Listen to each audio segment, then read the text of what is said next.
What's good? How you doing? I'm doing great. Good, good.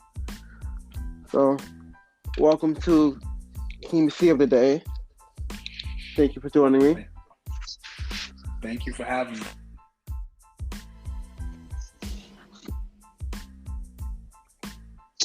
Can you hear me all right? This is a...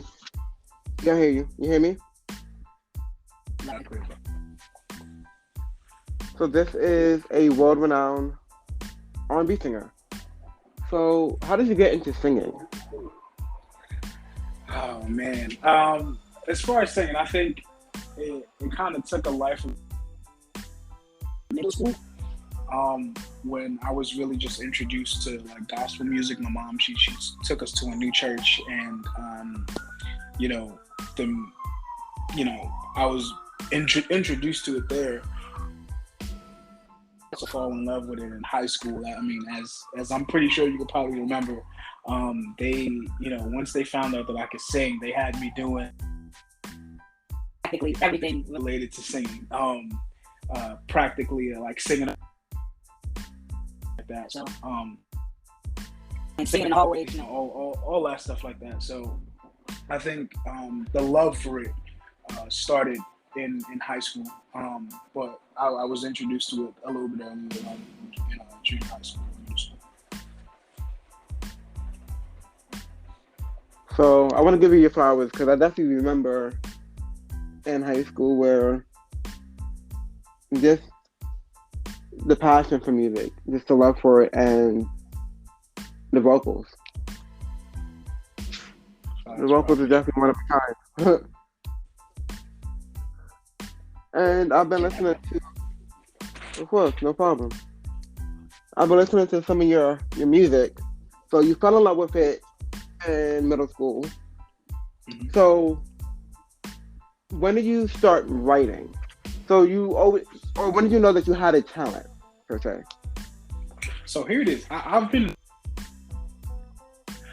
even in high school, I was writing. Even before high school, I remember like in 8th grade, I had, but I wasn't in my writing ability because at that time I was in an R&B group, and there was one singer actually, Gerard Thompson. He was writing all of our songs for us. So all of the songs that I had written. They were practically like, just in like notebooks and stuff like that. I never shared them with anyone because I just believed that Gerard's writing was just so superior. I think at that point, I think it was. But once I started venturing out, that's when I started, reaching back into those old notebooks and recording, recording my own music that came from my own emotions. That's what's up. Because I know a few of your songs you did with Gerard. Y'all are definitely a good team together. Yeah, that's my guy, man. It's my guy. So for you, when you're creating a song, what usually comes first for you? The first thing that usually, I'm a very big melody kind of guy. So what I'll do is, and the melodies, or they call them counter melodies. The counter melodies, they'll just start coming, and it's like a lot of them. There's like probably like 5 or 6, and then I just keep saying all of them over and over until I find one that I really really like. Yeah, and then from there, I try to knock out all of the melodies first, and then from the melodies, the words kind of form themselves. Wherever a beat, like, driven by the music, So like once the music makes me feel something, obviously the melodies come, and then after the melodies, the words just fill in that space. Okay. So, tell me where you were. Take us back to where you were when you wrote Rock and Roll.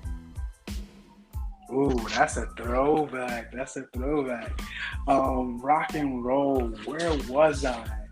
Um, I wanted to. So at that time, um, when I wrote that song so like so many years before I actually put it out.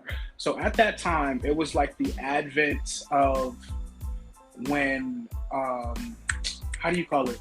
It was like the advent of the time when rock and roll was starting to become prevalent in hip hop. So you had songs like "Party Like a Rock Star," that was out, and then a little bit after that, Lil Wayne had went into this whole rock thing. So what I wanted to do, I was just like, R&B. So I just decided to use that, like, okay, like how can I make a rock and roll song? That's when just the ideas just started flowing. And for that particular song, I linked up with my good friend, his name he goes by The Runway, and he sent it over, and then it's just like the melodies just started coming, and then the words just flew out from there. But I'm very glad you asked about that, because that song was so long ago, but I was interested in doing bringing or just combining rock and roll and R&B the best way that I know how. And y'all did a great job with that. Rock and Roll is definitely a classic song. It's definitely one of my favorites that I heard so far. Wow. So, love the music. Mm-hmm. Do you feel like you picked R&B, or did R&B pick you? I'm gonna be honest. I feel like it was a little bit of both. Immediately right after college, or not after college, after high school, I began very heavily.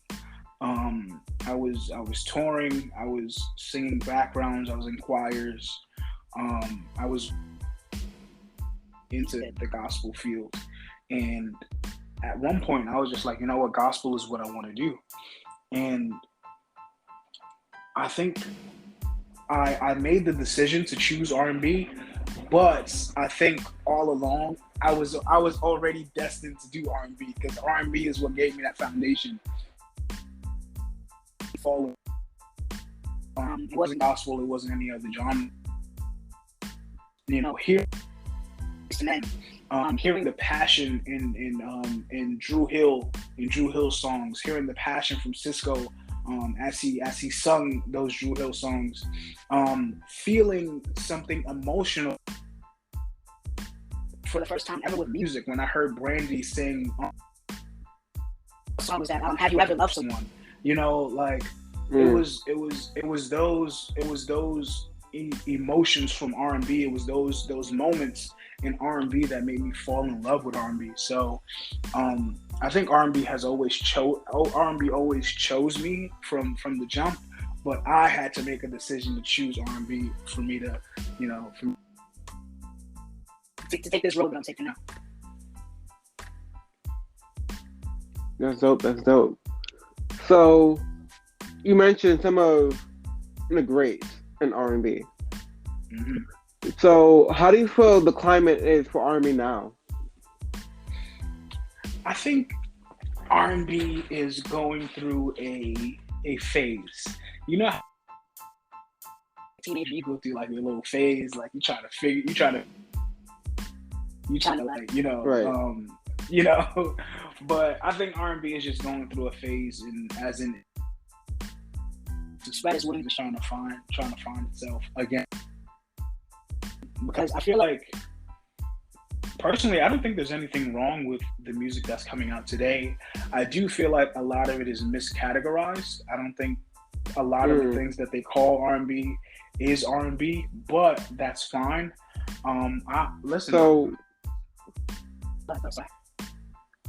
No. So by you saying that, explain a little. Yeah, I'm a big fan of. So all right, so there's this new thing right now. I'm not sure if you even know about it, but it's R&B. Like it's like drill music from like Brooklyn or the Bronx or like the UK, but like R&B artists like singing over drill beats. So it's personally it's not traditional R&B. I think it's more it's not, it's still R&B. It's just not traditional. So you know how I just think that you know R&B has brought its meaning. Whereas before, you knew what R&B was. Time for us to kind of figure out what are these other subgenres of R&B. You know, you've got drill and B, you've got you got trap and B or whatever you want to call it. You know, it's several different subgenres that you can throw into R&B.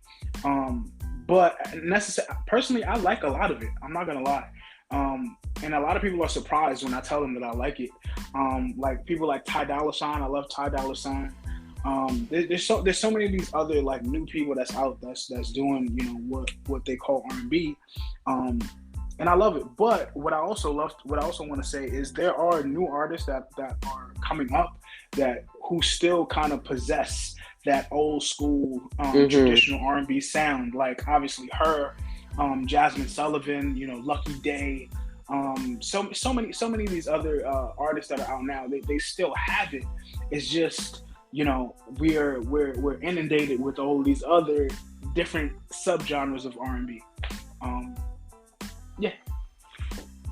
Like Silk Sonic, they have it. Oh, of course. That's classic R&B. That's classic R&B right there. So, well, like the subdivision of R&B, could we put like maybe a Summer Walker or a Kalani in that kind of thing? Like you have like the R&B aspects of it, but it's not like the traditional R&B that you remember or you kind of feel in a way. Yeah. No, I completely agree. I think they have essence. They have essence, but as far as what they're or what they're doing and how they're different from what it is. I do think I don't want to take that away from them. Sometimes they can be in something. I think I would like to call it progressive R&B, because it's almost like a new sound, but it still has its roots in R&B, if you know what I mean. Like if you listen to Summer Walker, like the way how she's singing, the things that she's singing about, it's traditional. It's traditional R&B. It's just the way how she's doing it is more of a progressive way. Very similar with Bryson Tiller. Like when Bryson Tiller came out, it was just like we never kind of weave through an R&B track the way he did. Like it was just like, is he rapping or is he singing?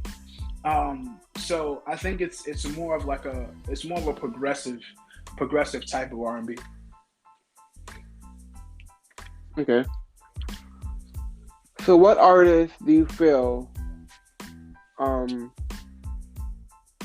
motivated you and motivate you to continue in R&B? I think there's so many different people. There's so many different artists. You just mentioned one, Silk Sonic. Hearing come out with the songs that they came out with, the singles, and obviously the album. I think it motivated me that really traditional R&B is not dead. You can still make a traditional R&B song and make it to the top of the charts. Other people like Tank, the R&B singer, he inspired. He's just a vocal beast, and so that you can still sing on a record and still people will love you for that. Obviously, people like Jasmine Sullivan, who's just a vocal god. She's just inspiring. Just her being her.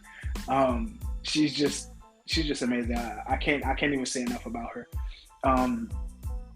I just think people who are true to themselves, people like her inspires me so much, because I know a little bit of her backstory. You know, years ago, she's been in the game for so. Just it's not until she recently just got her flowers, or not even. I wouldn't even say got her. Able to make it to have her. So that is a huge inspiration to me. So yeah, just people who are just naturally talented, and who got their message across, and are loved by the world. So I never got into her. I tried, but I might have to. Really? I don't know. I'm gonna have to send you some songs, man. I'm gonna send you some songs. It's not like she's bad. It's just I don't know. I guess it's just mix of it all, kind of thing. I feel you. So, do you like Jasmine Sullivan? Oh, Jasmine Sullivan's a beast. I'm happy that she's probably getting her flowers that she deserved after all of these years. But this last album that she put out was everything. Mm-hmm. Checked all the box. For me, like my favorite R&B artist, female-wise, would probably be K Michelle. Yeah, she's nice. How do you feel about her going country now, though? I'm here for it. Only because she has that voice. Okay. I feel you. She has the voice. It would be different for her, absolutely. But she has that voice, and then it's gonna make her happy. So, but for me, like I feel like she's the last. Yeah, I am too. But from the snippets that's been given, I feel like she about to conquer country as well. I feel like she's the last real R&B female artist. Like R&B, like I guess professional R&B. Like the Kalani, the Kiana Lede, the Summer Walkers. They're all cute, but I don't necessarily want to categorize them as R&B, but I guess you have to because they're not pop kind of thing. So that's why I'm happy you kind of explained the subdivisions of it all. Yeah, so it makes more sense. Definitely, it's subgenres because it's not traditional R&B. So I think they're starting to because I think if the Grammys they're gonna start doing it now. If they haven't done it this year, it's gonna be next year to where there's a category for traditional R&B, and then there's gonna be another category for progressive R&B. So and progressive R&B is stuff like like Kiana Lede, who else? Summer Walker, stuff like. Okay. Like traditional. So. Okay. So take us back when you featured on America's Karma. Because this song was so deep and it was so important, especially when it came out. Oh yeah. How did the link-up happen? And okay, so I'll bring it to the inception. Gerard Thompson and Javon Lawrence were all under the same record label that I run called Sounds of Music University. And in light of everything that was happening, and I'll also shout out the producer as well. He's also an affiliate of Sounds of Music University. We're all on a group chat. So all of these things that are happening, the mass shootings at the time, the social injustice was just high. And I got in a group chat because we all just have a regular group chat where we just just speak about either music things or just regular life stuff. And I wrote in the group chat, let's make a song expressing how we in our lives as Black men. And as soon as I said that, Quincy, who's the producer, he was just like, all right, say no more. And literally I probably sent that text earlier that day. By later that night, he had the full beat already finished, and he sent it over to us. and we all just started, started writing, and probably within the next, all in the studio just recording. And let me tell you, the energy that was in that room was special, because it wasn't from a place of anger, or it wasn't from a place of or let me not say anger, a disgusting or a nasty place. It was of it was maybe a place of frustration. I think that's what it was. Just being, but we were frustrated, but the fact that we had the opportunity to kind of use our talent to kind of express that frustration was just a beautiful thing.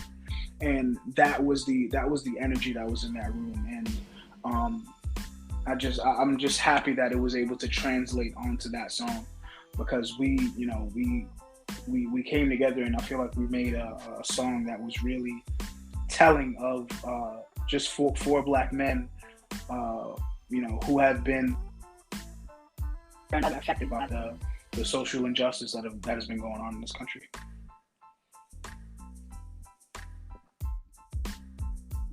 Thank you for that, and y'all did an amazing job. If y'all didn't hear that, I need to go listen to that.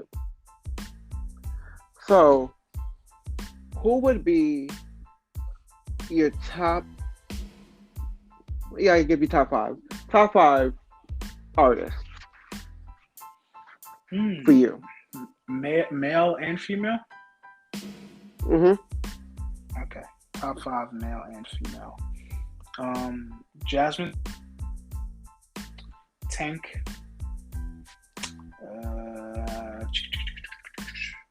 Boys to Men,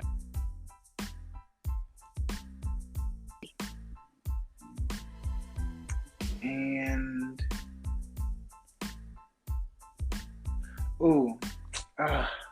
I gotta do six. Chris Brown and then Drake. Drake is the honorable mention. Okay.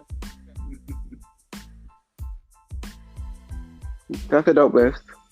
Brandy, she's it's a mix of it. As it should be. I want to say that I feel like you should do gospel as well, because you definitely have that gospel voice. Mm-hmm. Yeah. Where so I feel. No, go ahead. My fault. I'm sorry. You're good. I feel like you should tap into that more. Like, I know R&B chose you and you chose R&B, you made that decision kind of thing, which is great because you definitely have a voice for R&B. But I feel like you on a gospel track would be everything. I agree. I'm not gonna lie to you. I agree. So here it is. I'm so glad that you said that, because last year, at the beginning of this year, 2021, I told myself that I wanted to tap back into that R&B, not R&B. I told myself the best way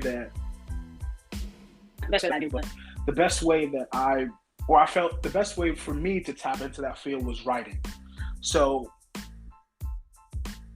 I had one gospel placement with I have way more than one, but one of them has come out already. It's by a woman. Her name is Nikki Ross. She's a amazing gospel singer, and she lives in Texas, and it's crazy. So we wrote the song. Me and my good friend, his name is Jamal. We wrote the song together, and we sent it over to her, and she, man, it's one thing to write your own song and just it's cool, but when you write a song and you demo it for them, and then you hear it back, the way how they kind of interpret it, and she's a beast vocally.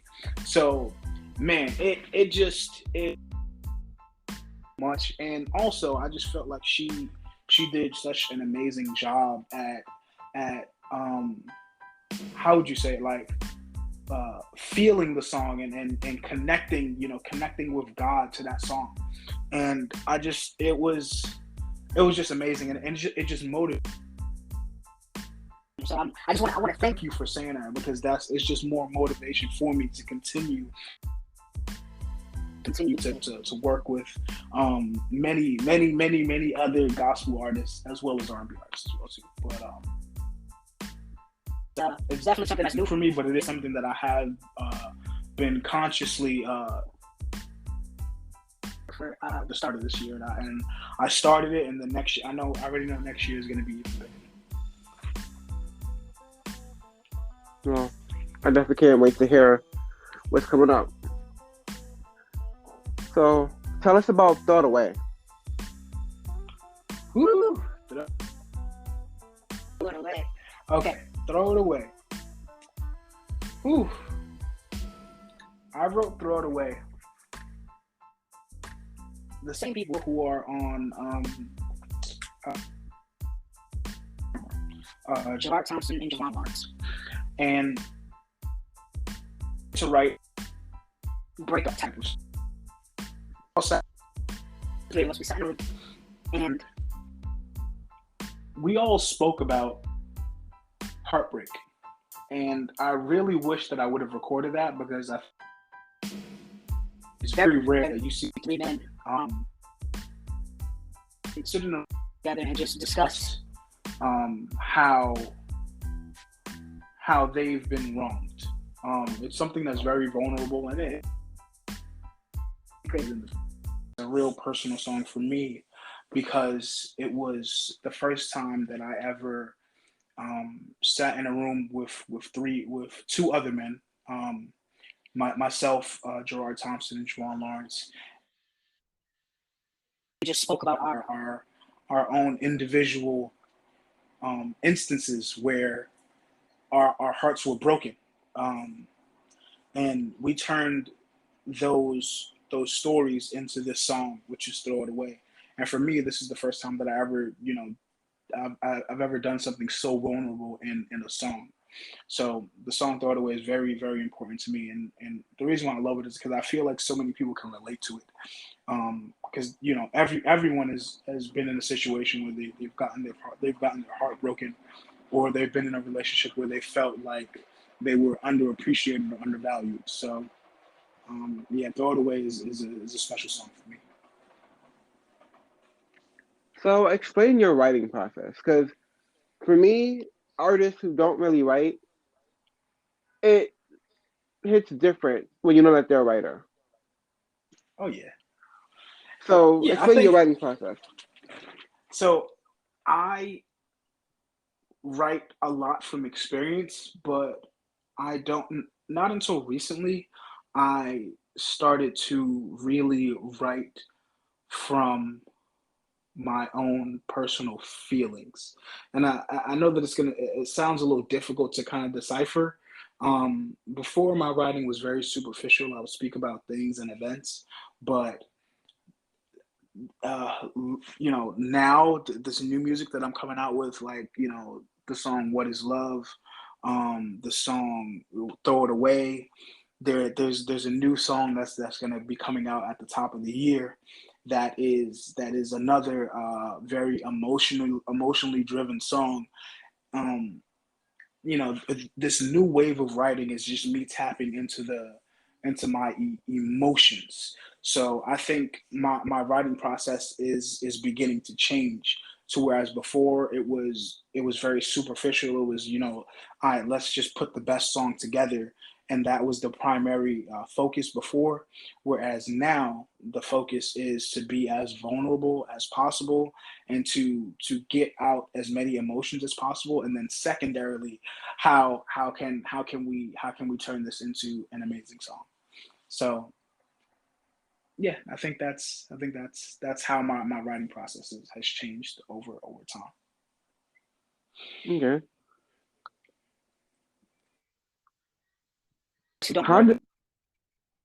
They're like, I don't, how would you say, I don't look down on them. I just feel like they haven't figured out how to turn their stories into songs, because Mm. a, that is a art form in itself. Whereas turning your experiences and turning your feelings into songs, it's definitely something that is you have to work hard at, and you have to be taught. To be honest, you have to. This is it isn't something that you just innately know. You have to be taught how to do it correctly. And how do you get taught to do that? Oh, I'm so glad that you asked this. I I was told this by an executive. I won't say his name. But he told me that the best way to um, become a better songwriter for free, songwriting camps, you can hire a coach and stuff like that. But the best way how to do it for free is to write with other people. Mm. So you're bouncing ideas Uh, off of each other. exactly, exactly. The more you co-write, the more you're able to kind of distill so many, and to my imagine a room of five people writing one song, and what he said has rang true to me so much. And I've even, and you could even do this yourself. Like, if you ever just look at the credits of a song, any major song, like even, like, let's say somebody like Beyonce, like, you look at credits, there's never less than five people on one song. Right. Never less, never less. So it's so many people, so many on what makes a great song. So I think co-writing is, for me, is the best teacher on how to become a better songwriter.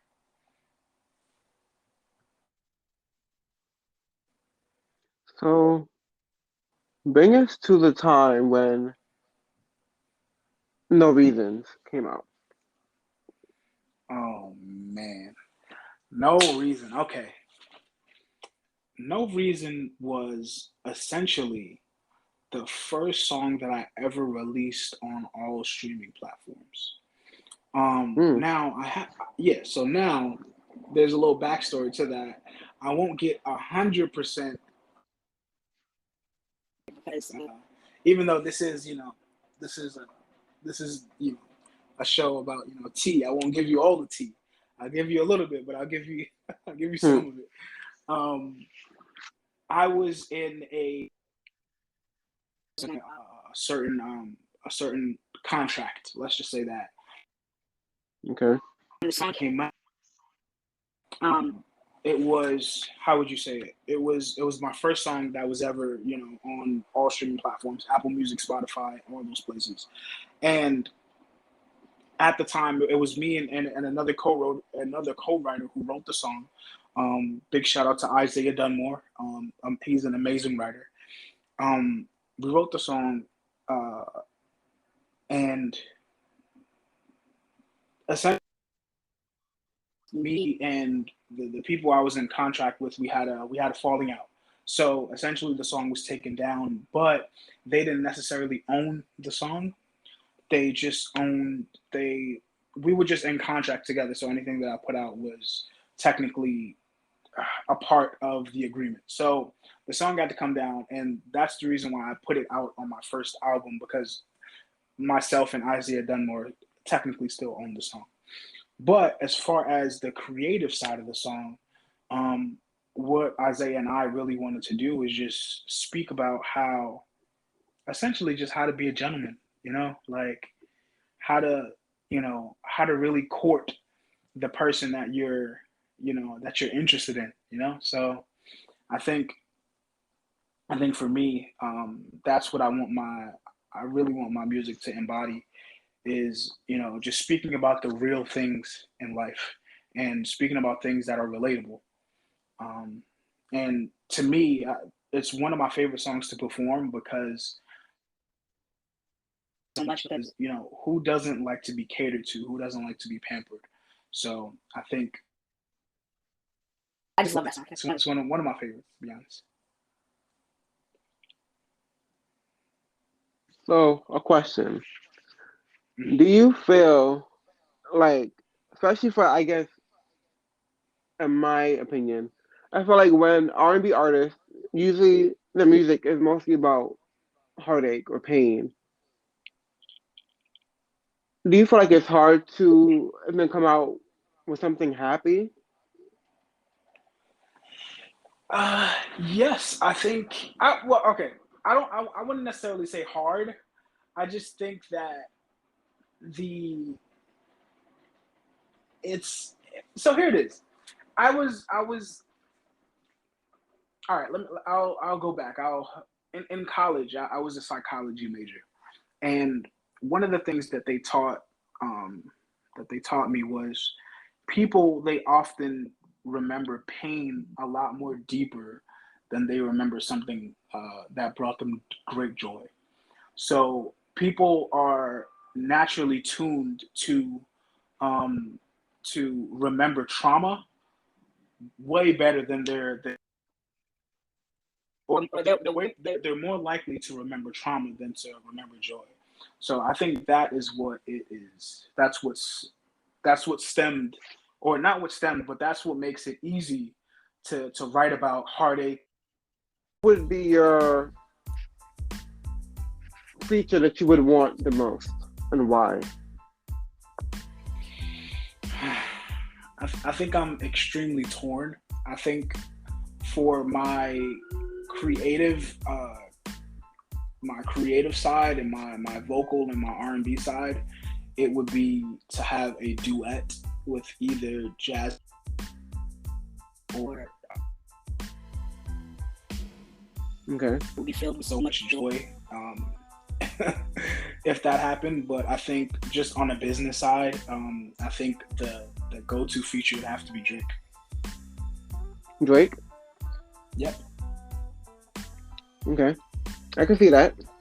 I can definitely see a dope love song with Jasmine and Brandy. I'll say all.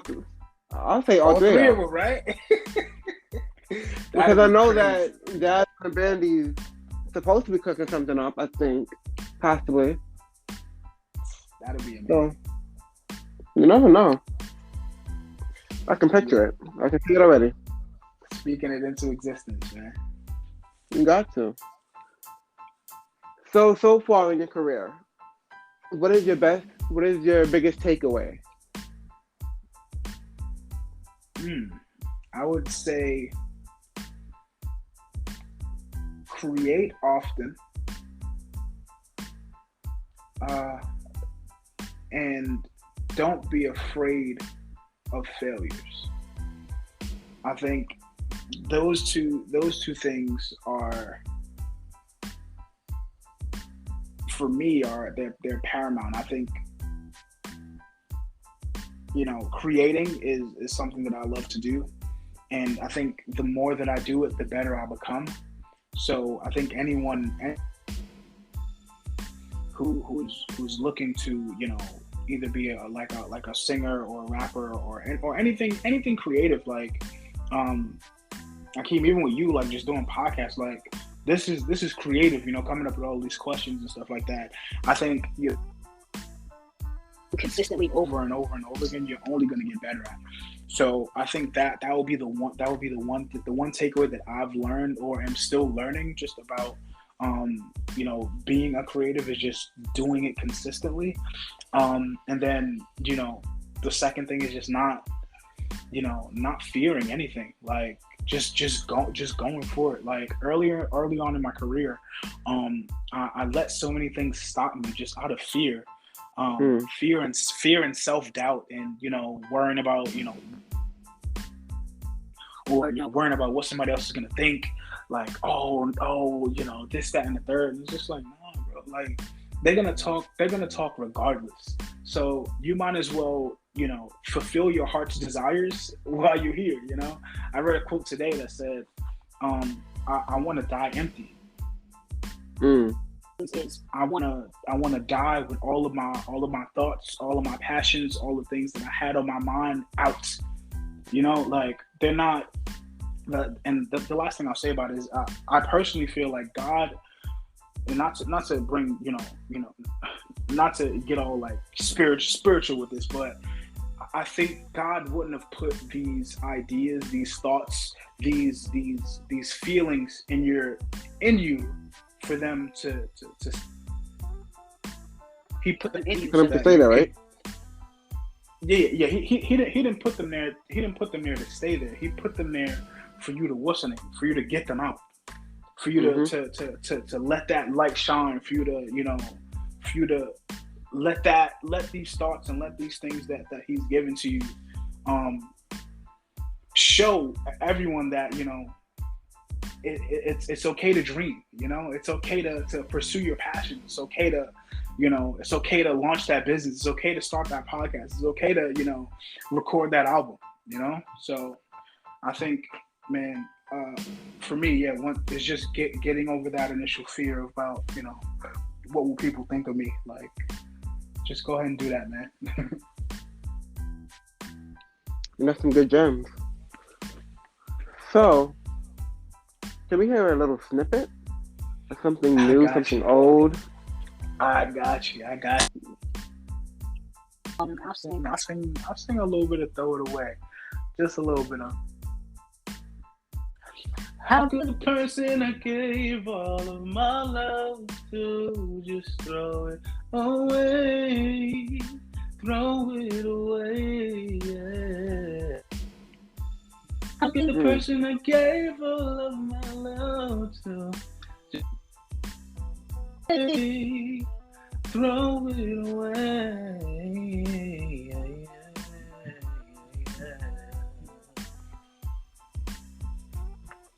Little snippet. It's the high note for me. So, I appreciate you, bro. So, what's next for you? What's this next album that's about to come up this top of the year, hopefully? Yeah. So last year on my birthday, I released called Heart on My Sleeves, and on that project, I wouldn't say I bared it all, but I that I was speaking to you about, and at the top of next year, probably around my birthday, it probably won't be on my birthday because my birthday falls like on a Saturday this year. But probably either before, probably a little bit before my birthday, I will be dropping Heart on My Sleeves Part 2. And it is this, so it was an EP, and Heart on My Sleeves 2 is actually going to be a full album. So, so how many songs is that? So right now, I currently have 12 songs, but it probably, the whole 12 probably won't make it. I'll probably narrow it down to 10. I don't want to kill you guys with all this. So I'll probably leave it at 10. Probably just be 10 tracks.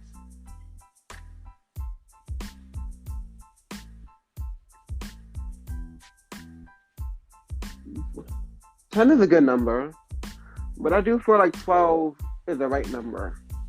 Right. Well, actually, here it is. 11 is my favorite number, so I may just make it. Yeah. See, good compromise. That sounds good. So, Heart on My Sleeves Part 2. So, how would this be different than the EP? Or this is just a continuation, you feel, of the story? Yeah, I think it's essentially just going to be a continuation of me diving into this vulnerable side of me. A lot of the songs are speaking of true things that I've either gone through or things that have happened to me, either relationship-wise or let me not say what else can R&B singers sing about, but the main things that R&B singers speak about are relationships with intimate or just platonic. But yeah. Okay. So, anything for us? I just want to give you you gave me my flowers earlier, so I'm going to give you yours. I just want to congratulate you on having this platform. I wish you nothing but success and continued growth in this. You know, I wish, I just wish you just, and you know, more success, more endorsements, live shows, you know, everything, you know, everything that comes with having a successful podcast. I wish that for you, man. And I just want to thank you for having me on. Thank you so much. So where can everyone find you and your work, your God-given voice, just the artist?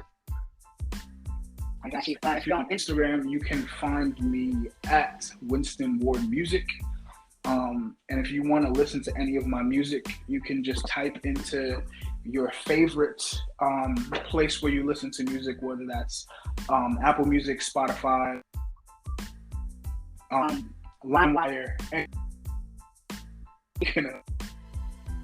which is Winston, and my music will come up. So yeah. So before we go,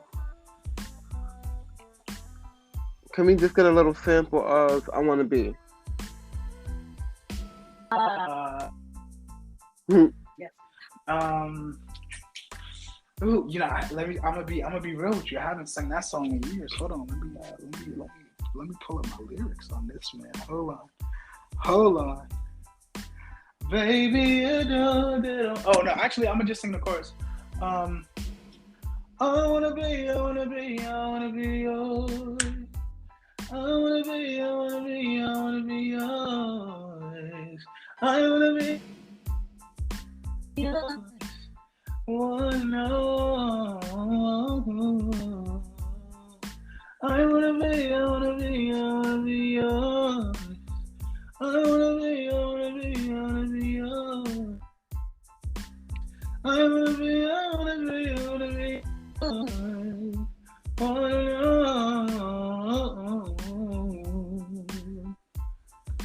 Oh man, bro, I appreciate you listening to all the old music, man. That's a throwback, bro.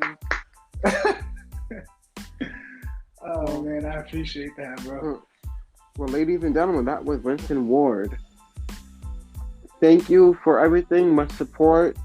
I'm definitely going to listen to Heart on My Sleeve, the EP, and then I'll definitely wait till your album drops at the top of the year.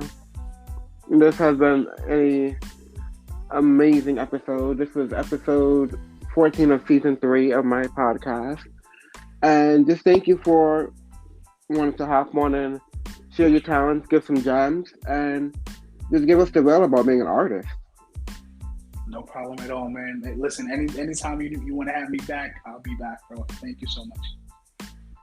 Definitely, probably, you know, we might try to make it a nice little album release party. Let's do it, man. Let's make it happen. We'll talk offline about it. Let's make it happen. So, thank you for listening to Keep Me With The Cheese channel, season 3, episode 14, where we have conversation that needs to be had. We have people tell us about their passions and artists who just dope as hell. Thank y'all. Later. You gonna say later? Later, y'all. Later. All right.